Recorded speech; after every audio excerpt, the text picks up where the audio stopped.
চলো আজকে তোমাদের সাথে আমের একটা দুর্দান্ত রেসিপি শেয়ার করি। পাকা আম থাকতে থাকতে এই রেসিপিটা একবার বানিয়ে দেখো।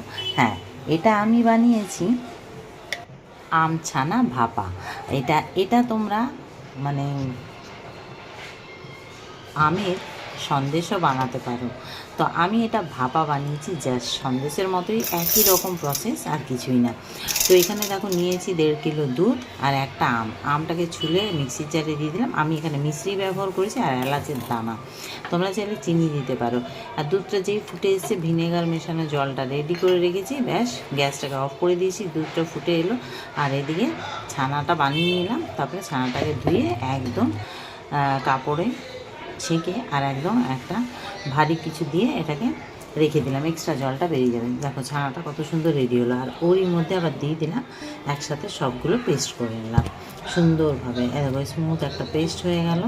এবারে একটা কন্টেনার জায়গা আর কি একদম রেডি করে রেখেছি একটা বাটার পেপার দিয়ে। বাটার পেপার মানে সত্যি এটা বাটার ছিল, ওই বাটার পেপারই খালি করেছি, শুধু শুধু ফেলবো, এতে অনেক বাটার লেগে আছে।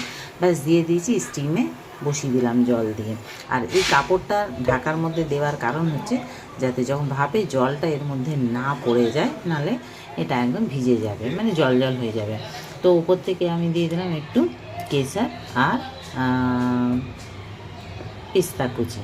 ব্যাস এটা দেখো সুন্দর ভেপে গেছে, কিন্তু এটা একটু নরম নরম থাকবে। হ্যাঁ, আমি এইরকমই বানিয়েছি, এটা খেতে ভালো লাগে বলে। ব্যাস এবারে কেটে নিচ্ছি ছুরির সাহায্যে। দেখো কত সুন্দর হয়েছে, ট্রাই করে দেখতে পারো। সত্যি বলছি অপূর্ব হয়েছিল খেতে, এত সুন্দর একটা আমের গন্ধ বেরোচ্ছিলো, ফ্লেভার বেরোচ্ছিলো, তোমাদেরকে বলে বোঝাতে পারবো না। কেমন লাগবে আজকের রেসিপিটা অবশ্যই কমেন্ট করে জানিও। টাটা, সবাই ভালো থেকে